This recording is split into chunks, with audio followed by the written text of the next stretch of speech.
Hey guys, what's going on? Mr. Picker here. Got a really cool challenge lock here today, all the way from Italy. This one is Lockomotive by Picksologic. And he's put some time into this thing. Let's take a look. Look at this. All the lines, the cutouts, little pins sticking out of the back, the attention to detail, the color. It's like a faded kind of antique or steampunk kind of look to it. Looks really nice, and so does that keyway. Yeesh. Yeah, that thing is really quite nice.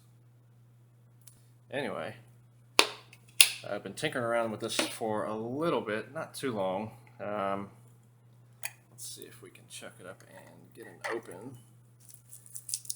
I do want to wrap something around it so it doesn't get messed up. Some of this neat Amazon packaging material. Let's get that in there. Alright. So, now, Picksologic is kind of known for making some really good pins, sort of simple and elegant and just really sharp on the edges, you know, everything that makes a pin difficult. So let's see what we can do, see if I can get into this thing. I can tell you that it has been sort of difficult. Nothing on one there. 2 is binding. I'll click out of 2. And it's really hard to tell sort of what's going on in here. Nothing on 3. Or 4, 5, or 6. Alright, back to 1. Nothing on 1. Okay, a little bit on 2 there. Got a little false set. Let's get 3, which is binding now. I'll click out of 3. 4. Not ready to set with this pick. This warding makes it really difficult to kind of navigate through the keyway. Oh, there's this little something on 4. 5. It's not really doing anything. 6 is not really doing anything. So back to 1. 2. 3. 4. 6. I think I've had to swap to this pick that I've got. It's a very, very shallow, thin one that I used to use for like best padlocks to pick off of the side warding. I used it for the like the H keyway or the W keyways, the keyways that are really, really difficult. So it kind of lets me pick off this warding up here without potentially setting any pins. Okay, got a nice click out of, I think that was 4, 5. We'll click out of 5. Nothing on 6. Alright, so back to 1, 2, 3, 4. A little click out of 4 maybe? 5, 6, okay. So I've got a really deep false set now, if you can see that. I think 1 is set. I think 2 is set. 3, I think, is set. 4. I don't think 4 is set. Seems to be giving me some counter rotation, but I'm not quite sure. It does give some very confusing kind of feedback. I think something's been sort of slimmed down to where it makes it give weird feedback when you're trying to. It's probably you're oversetting it, but let's. Unfortunately, I'm not one of those guys that can really talk and pick when I'm starting to get confused. So let's go to 1. Let's go to 2, 3. 3, I'm not sure. 4 definitely needs. It's got some kind of rotation on it. Not wanting to go.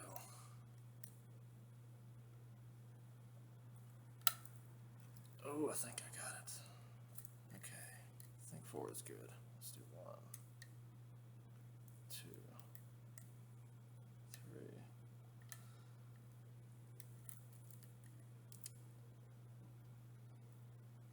1, 2. Something on 3. I think 3 is holding me up now. Let's try this one. Oh, just kind of a little click out of 1. Barely touched it.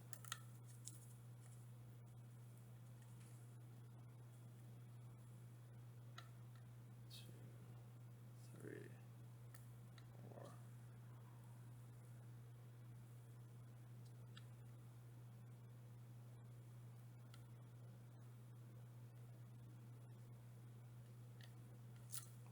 Alright, not sure what's going on there.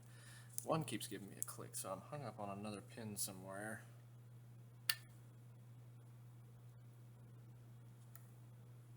Two, 3, 4, 5, 6. Alright, let's try back to 1. 1, 2. Not sure what 3 is doing. 3 is a little bit loose, but I think he's set. Let's move back to this one. Just feel like I can. Oh, there's that. Got my false setback again. 2, 3, 4. I think 4 is a really high cut, but I'm pretty sure it has dropped. Doesn't feel like it's ready to set. 2, 3.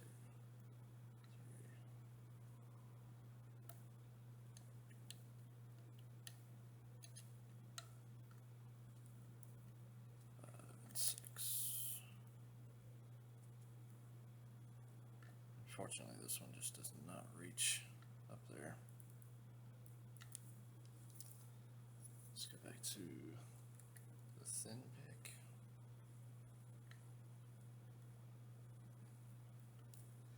I'm like not getting any kind of rotation on any of these. Maybe 3, but I think that's because it's.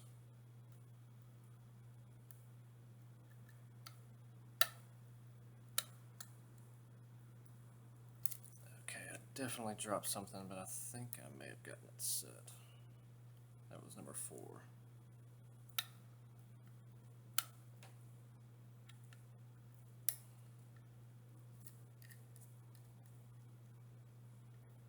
Let's run through them again. 3.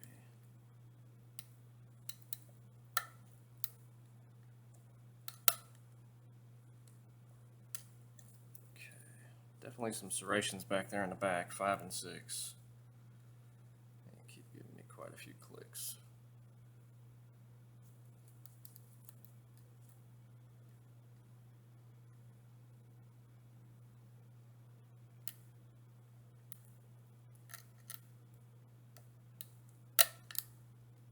Okay, that's another crunchy click out of 5. 6 still felt good. There goes something dropping again. That was 4 again. Okay, let's try that.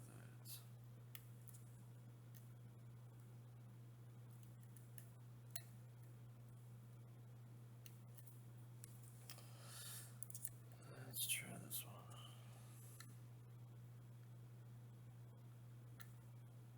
4, 5, and 6. 1. Gotta click out of 1. 2, 3, 4, 5, 6. 1. Maybe 1's a high cut. Or higher than I thought.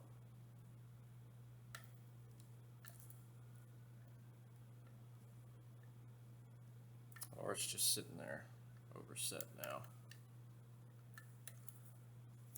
Let's go back to here.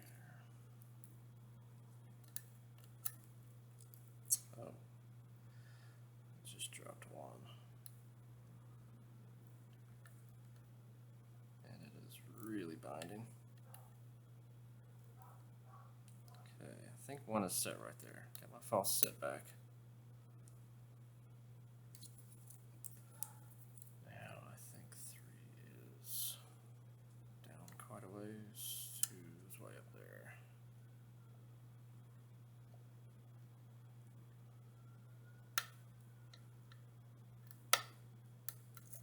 Oh, there we go. It was that back serration. I think may have been giving me an issue on either 5 or 6. I just touched 6 there and it opened. So I think 4 was an issue. I think 4 is a really, really high cut. I actually have not taken a look at this key yet. So I've been trying to avoid doing that. Let's get this, a follower and a pinning tray. And a clip. Let's take a look at the key. Let's see what this is like.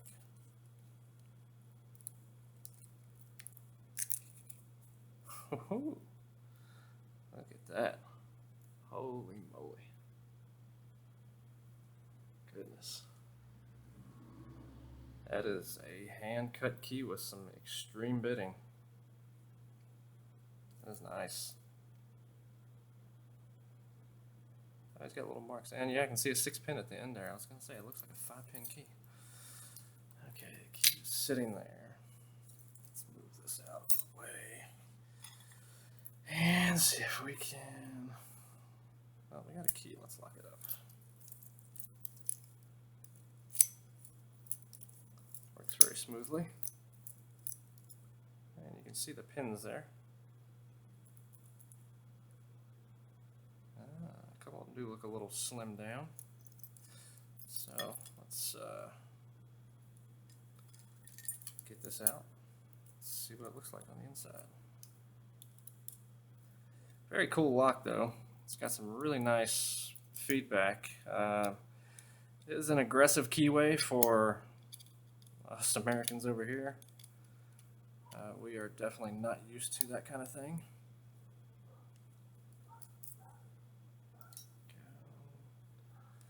Set that over there. All right. Let's get the Z follower. And I have to turn that a little bit. It's gonna be. I have to keep that straight in line. I should shim this. I should definitely shim this. Oh, Jesus. Let's try and keep it exactly like that. Come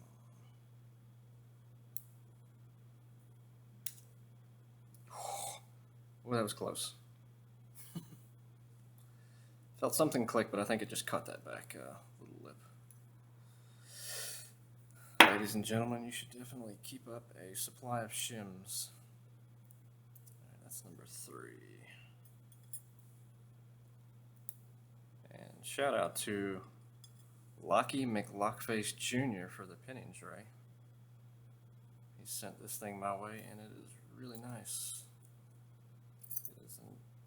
It matches the lock. It is a gorgeous. This is 5 pins. That was weird.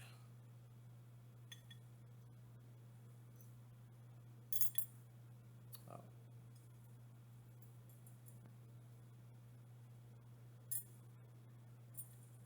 Get over. I could have swore this thing was 6 pins. There's a 6th chamber in there, but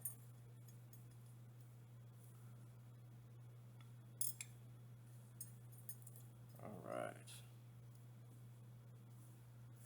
Let's get these out. Here is 1. Nice little spool. 2. It's also a serrated spool. 3. Another little spool.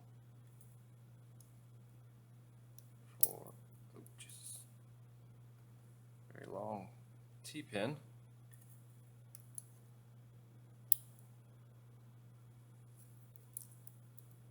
5. Okay, so it was a nice deep serrated. No 6 though. That was confusing. I guess that's kind of the point. I see some thread tapping going on in 1, 3, and 5. Added to the crunchiness. Let's dump the springs out and see if there's anything.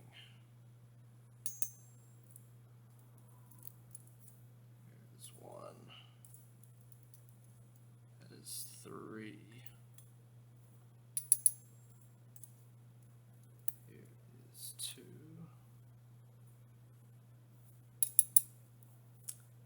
This is 5. They all look the same. Guess they don't really need to be different anyway. There's 4. Look at that Bible though. That is gorgeous looking.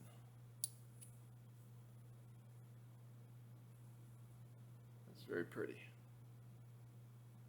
BKS cylinder. And we have some, looks like these are widened out a little bit maybe. Maybe something, I think they're a little bit wider. I think it's not tapped.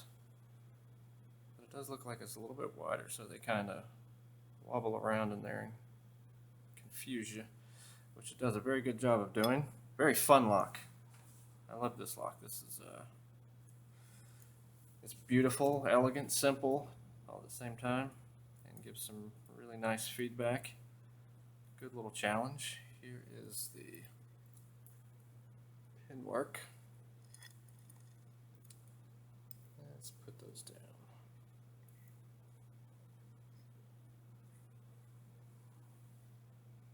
Let's turn that on. Really reflective with this pinning tray, but you can see the work that he's put in there. You know, shout out to Picksologic for that beautiful pin mark. It's really nice. All right, guys, that's all I've got for right now. I've got a couple more coming up, including a dimple lock that Picksologic also sent me. These are going to be going out around the United States in the next day or two, so keep an eye out for other people's videos. Thanks guys, have a good one.